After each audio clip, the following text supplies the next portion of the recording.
Comme chaque fin d'année, on se retrouve avec Capture One qui nous sort une toute nouvelle version et cette année il s'agit de la version 23. Dans la version 23, il y a pas mal de nouveautés qui seront surtout intéressantes pour les photographes de portraits, de reportages, de mariage, mais je pense aussi pour les autres. On va faire le tour de ces nouveautés dans cette vidéo.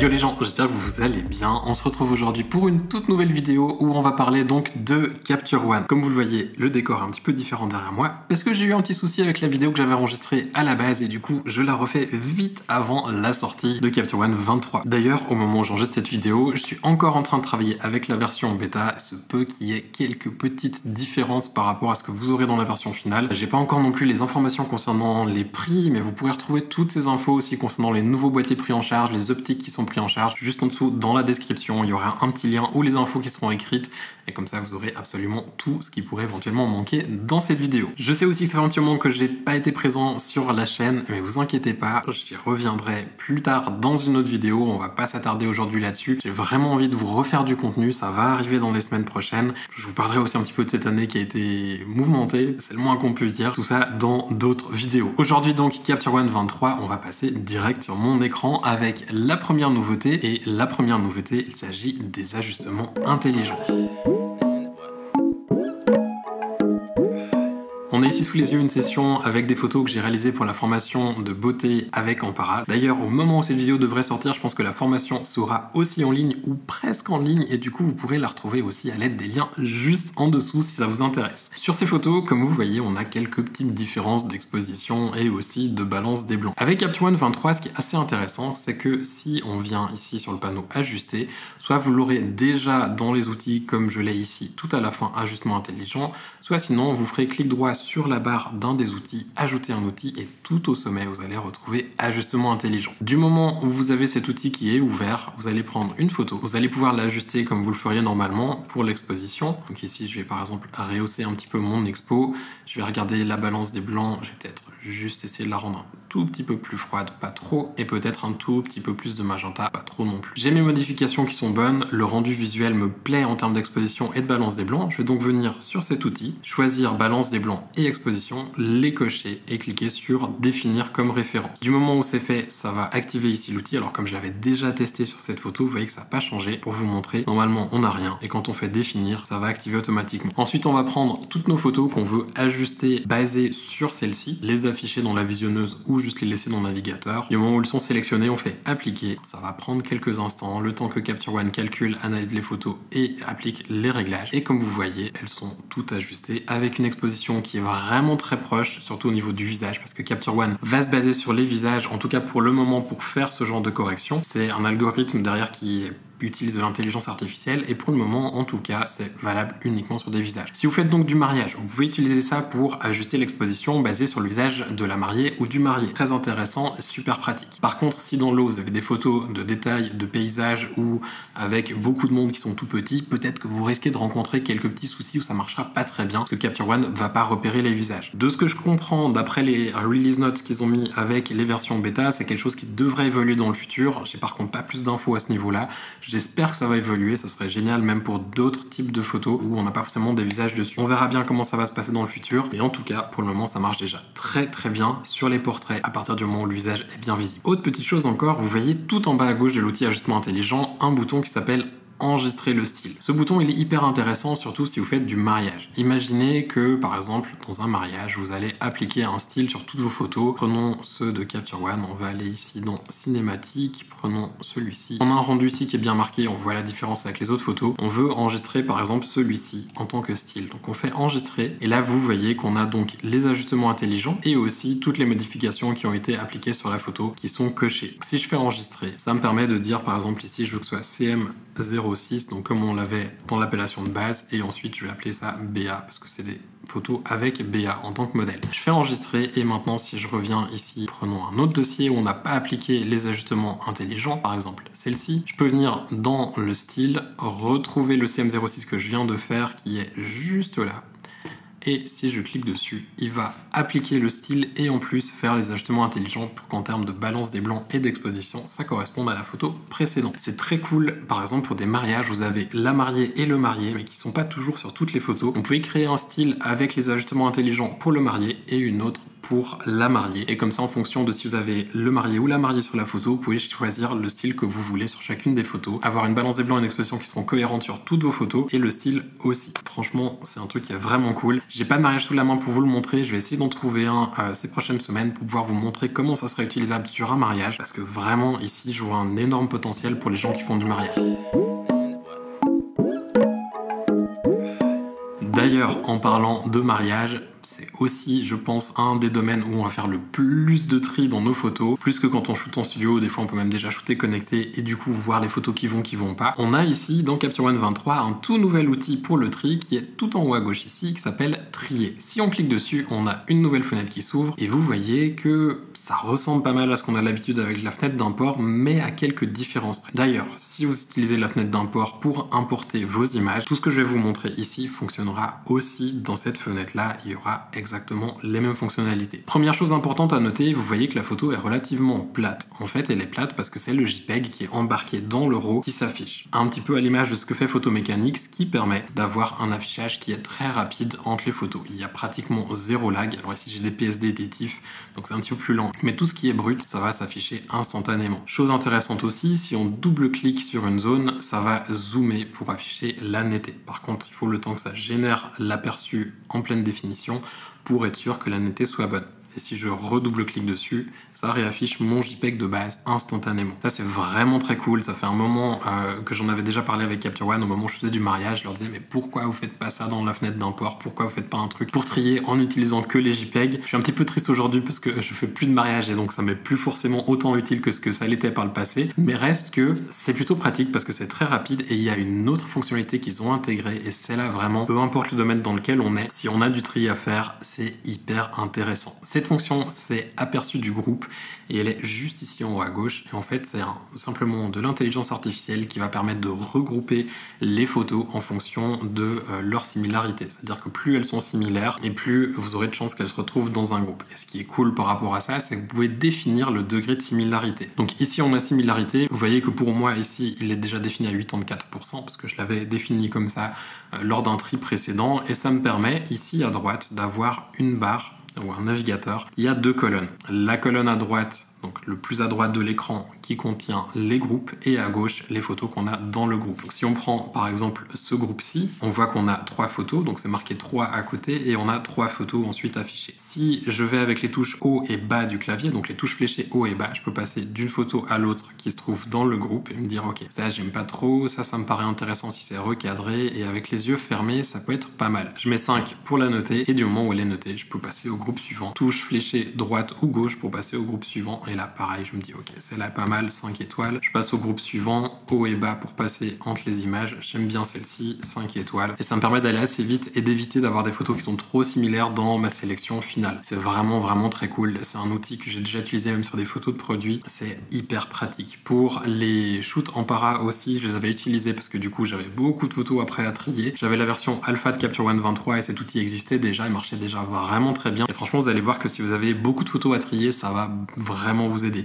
Entre l'affichage en JPEG qui du coup est super rapide et en plus les groupes qui permettent d'éviter d'avoir trop de doublons, c'est juste un gain de temps énorme. Et donc si vous travaillez avec des photos sur des cartes mémoire à l'import, vous aurez exactement les mêmes outils dans la fenêtre d'import, pas besoin d'avoir à importer toutes les photos et ensuite les trier. Vous pouvez les trier au moment de l'import et importer que ce que vous avez vraiment besoin. Donc pareil, un petit avantage par rapport à ça, c'est vraiment très cool. Continuons à parler des photographes de reportage et de mariage parce que je pense pas qu'en studio tout le monde va forcément shooter avec 2 boîtiers et où vous aurez un problème qui est récurrent quand on fait des shoots avec 2 boîtiers, il s'agit de la problématique de l'heure. Si nos boîtiers ne sont pas bien synchronisés, on se retrouve une fois sur 2 avec des photos qui ont été prises à quelques secondes d'écart qui finalement se retrouvent pas du tout au même endroit dans la session parce qu'on en a une qui en fait apparaît comme étant prise 2 heures plus tard alors que c'était pas le cas et c'est un petit peu pénible. Jusqu'à maintenant, il fallait utiliser une solution tierce comme par exemple Photomécanique pour faire ce genre de réglage.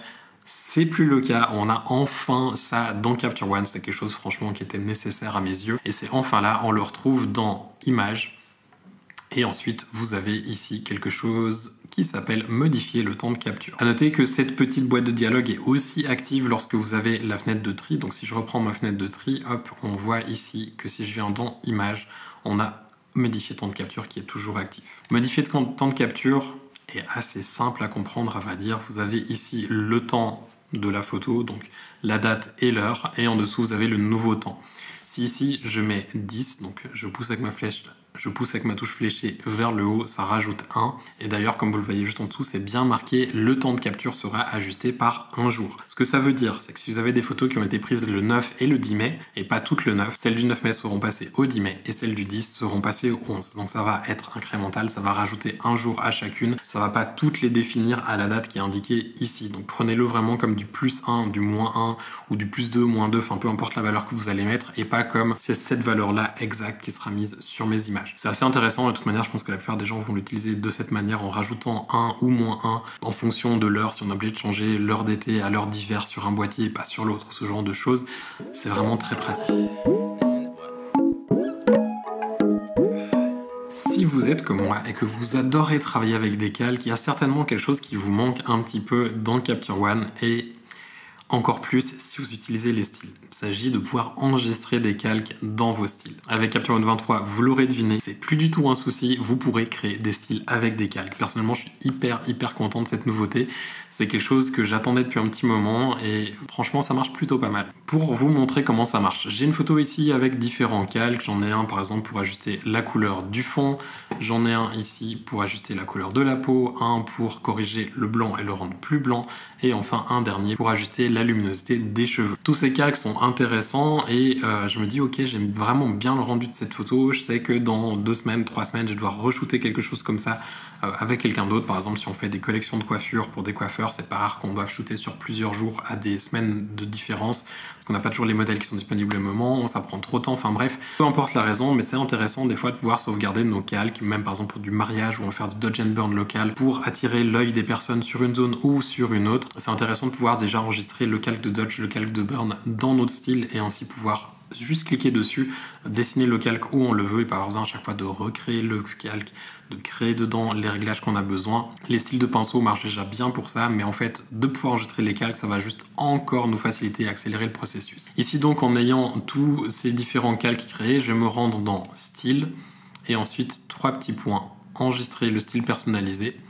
Et vous voyez qu'on a tout au sommet, en plus de l'ajustement intelligent, calque qui apparaît. Donc ça me permet d'enregistrer tous mes calques. Et ici, ce sont des calques qui ont été peints à la main. Ce ne sont pas des calques qui sont pleins et ce ne sont pas des calques non plus dynamiques. En ayant des calques qui sont comme ça peints à la main, ça va enregistrer les calques, mais pas les masques qui sont dessus. Donc je vais faire enregistrer démo YouTube. On va se rendre sur une autre photo. Prenons celle-ci. Et ensuite, on va retrouver dans style personnalisé, hop, juste là, démo YouTube. Alors j'ai le recadrage, donc ça va le changer forcément. Et ensuite, si je viens dans ajuster, on voit qu'on a les différents calques. Alors des calques qui du coup ne font rien, parce que si j'appuie sur M, on voit qu'il n'y a pas de masque. Comme je l'ai dit avant, si on avait des masques pleins, ils auraient été enregistrés. Par contre, ce sont des masques qui sont peints à la main. Donc maintenant, il me faut reprendre par exemple l'outil pinceau magique et venir peindre sur les zones que je souhaite intégrer dans mon calque. Avec le pinceau magique, ça va assez vite pour faire ce genre de travail et selon ce qu'on a à faire, à vrai dire, c'est même très bien finalement que le masque soit pas gardé parce que le temps d'effacer le masque pour en repeindre un nouveau, c'est juste 3 à 4 clics qui sont perdus, que là du coup on va directement le peindre. On sait que le masque est vierge et on peut juste se permettre de le repeindre. Ça marche vraiment très bien, notamment si on veut pouvoir proposer des styles personnalisés à d'autres personnes, mais avec une opacité inférieure à 100%. On peut déjà créer un ajustement comme ça avec un style qui est appliqué en tant que calque avec une opacité diminuée. Vous voyez que ça garde l'opacité qui est définie sur les calques et ça c'est vraiment très cool aussi. Autre changement qui a été apporté dans Capture One. À ce niveau-là, j'ai pas encore tous les détails parce que je sais qu'il y a des différences qui vont aussi arriver en termes d'abonnement et de comment ça fonctionne. En tout cas, il me semble avoir compris ça. Il s'agit de Capture One Live. Vous voyez que le bouton Capture One Live a disparu ou pas vraiment, il a changé de nom. Il s'appelle maintenant Partager en ligne et si je clique dessus, c'est un petit peu différent de ce qu'on avait auparavant. C'est-à-dire qu'avant, on pouvait choisir la durée de vie d'une session Capture One Live. On pouvait dire, je veux par exemple 24 heures, une semaine, 2 semaines, un mois, je ne sais plus exactement les durées que c'était, mais on pouvait définir ça. Maintenant, ça a changé, c'est uniquement 1 mois et ensuite c'est au photographe à l'arrêter s'il veut pas la faire durer pendant 1 mois. Ici donc, comme ça a toujours été le cas avec Capture One Live, on peut choisir le dossier. Par exemple, je veux partager mon dossier de capture ou peut-être le look 01, prenons look 01, partager et gérer les accès. Donc là aussi, petite différence, auparavant c'était partager, on avait un lien et on l'envoyait. On peut éventuellement définir un mot de passe. C'est un petit peu différent ici où on peut en fait définir qui aura accès. Donc si par exemple je veux donner accès que à certaines personnes, je peux saisir leurs adresses email ici et ensuite dire peut visualiser ou peut noter, étiqueter et commenter. Ce qui permet d'éviter par exemple si on envoie la session live à notre équipe et aux clients, d'avoir notre équipe qui vont commencer à mettre des notes et des couleurs et des commentaires sur les photos alors qu'on souhaite peut-être que ce soit que le client qui le fasse. Donc ici vraiment bien qu'on puisse avoir cette option là. On peut aussi choisir pour les personnes qui ont le lien. Donc si une personne n'a pas besoin de se connecter avec son adresse email, on peut juste lui donner le lien et on peut ici définir si les personnes qui ont juste le lien et qui n'ont pas été saisies peuvent de nouveau visualiser ou carrément modifier les photos en termes de notes, balises couleurs et commentaires, ou alors juste si personne n'a accès sans avoir été saisi en tant qu'adresse email.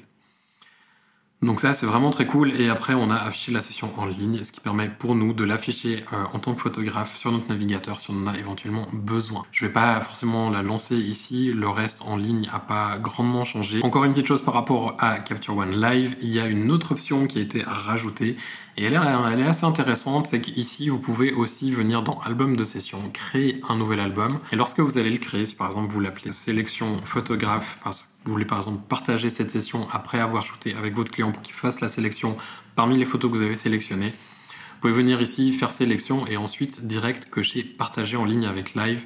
Comme ça, au moment où vous allez créer votre album, ça va créer automatiquement une session live pour vous. C'est peut-être un détail, mais ça permet de nouveau d'économiser quelques clics et pour les photographes professionnels, c'est vraiment un petit plus qui est le bienvenu. Je vous ferai certainement une vidéo dédiée à Capture One Live pour vous montrer un petit peu son fonctionnement et à quel point ça peut être utile. Il y aura d'ailleurs un webinaire qui va arriver ces prochaines semaines avec Capture One, normalement la semaine prochaine, si vous regardez cette vidéo le jour du lancement. Il y aura un webinaire, j'annoncerai sur mes réseaux, ça sera par contre en anglais où vous verrez comment on peut s'en servir pour travailler avec un retoucheur, à quel point c'est utile en tant que photographe et comme c'est aussi facile à mettre en œuvre. Mais dans tous les cas, je vous referai un truc en français sur ma chaîne d'ici quelques semaines.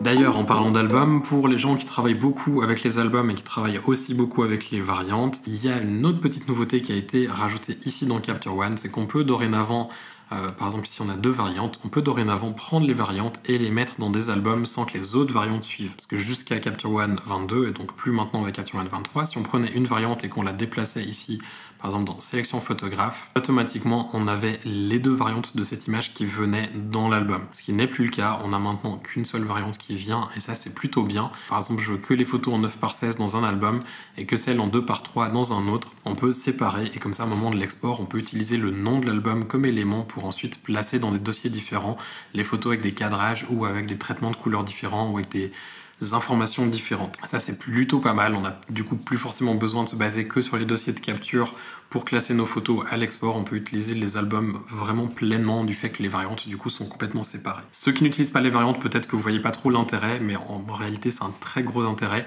et je pense que ça peut être intéressant que je refasse une vidéo une fois sur l'export, comment utiliser les éléments pour l'export et classer ces photos dans des dossiers et aussi comment on peut utiliser les variantes pour différentes choses. N'hésitez pas d'ailleurs s'il y a d'autres fonctionnalités dans le Capture One ou des fois vous voyez pas trop l'intérêt à me laisser un petit mot juste en dessous dans les commentaires, comme ça je me ferai des petites notes pour faire des vidéos ces prochains mois pour vous montrer un petit peu comment ça peut être utilisé et comment ça peut être intéressant.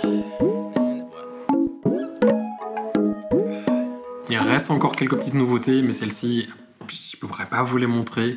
La première nouveauté que je peux vous montrer, c'est parce que je shoot avec du Nikon. Il s'agit des fichiers Sony qui seront maintenant plus rapides dans Capture One. Enfin, plus rapides, ils vont pas courir et partir de l'ordinateur. Mais par contre, ils devraient être un petit peu plus rapides à l'affichage et les traitements que vous allez faire dessus devraient s'afficher aussi plus rapidement et ça sera encore plus visible si vous travaillez avec des fichiers sur un NAS. En local, c'est possible que vous voyez une différence, mais selon votre config, ça va pas faire une énorme différence. Si vous travaillez en local, par contre, ça risque de pas faire une énorme différence, sauf si vous travaillez très zoomé sur votre photo, où là, vous devriez voir que c'est plus rapide. Pour Pour les gens qui sont sur Windows aussi, bonne nouvelle, les multi-GPU, donc si vous avez plusieurs processeurs graphiques ou plusieurs cartes graphiques, seront mieux pris en charge et du coup vous devriez voir une nette amélioration en termes de performance. Capture One a l'air d'indiquer que ça sera jusqu'à 100% d'amélioration de performance en plus, donc jusqu'à 2 fois plus rapide. Est-ce que comment ça va se traduire et comment ça se verra, je pourrais pas vous le dire, mais par contre ça devrait vraiment être notable pour les gens qui travaillent sur Windows avec plusieurs cartes graphiques. Et comme je l'ai dit avant, la toute dernière chose qui va changer sera liée à Capture One Live. Malheureusement, j'ai pas les détails à ce propos. Je vous mettrai donc tout ça soit dans un commentaire en dessous que je pinerai et qui sera au sommet, soit dans la description, ou alors je vous mettrai le lien dans la description renvoyant vers la page Capture One Live qui sera à jour avec les changements qui auront lieu par rapport à l'abonnement. Je ne sais pas exactement ce qui va changer. Il y a notamment la durée de session, comme je vous l'ai montré avant, mais je n'ai pas les infos plus détaillées dans les release notes des bêtas. On a fait le tour du coup de toutes les nouveautés. J'espère que vous avez trouvé des choses qui vous plaisaient. En tout cas, perso, je sais que les fonctions de tri et des styles avec les calques inclus sont des choses qui vont vraiment me permettre de changer ma manière de travailler dans Capture One. Je me réjouis de pouvoir travailler un peu plus avec. J'ai déjà pris le pli avec les versions bêta. Vous allez voir, quand on s'habitue, on a de la peine à revenir sur les versions précédentes. C'est donc tout pour aujourd'hui. Je vous retrouve, comme je vous l'ai dit, dans une prochaine vidéo. Promis, il y aura d'autres vidéos avant la fin de l'année. J'ai pas mal de tests matériels logiciels à faire. J'ai 2-3 petits trucs que j'ai envie de vous partager. Je vous ferai aussi une vidéo pour récapituler un petit peu toute cette année, tout ce qui s'est passé, tout ce que j'ai pu faire aussi en dehors de YouTube, parce que j'ai créé du contenu quand même, mais qui n'était pas forcément sur la chaîne. Donc je vous en parlerai aussi tout bientôt. Mais en attendant, je vous souhaite de passer une toute belle journée. Je vous dis à bientôt. Ciao!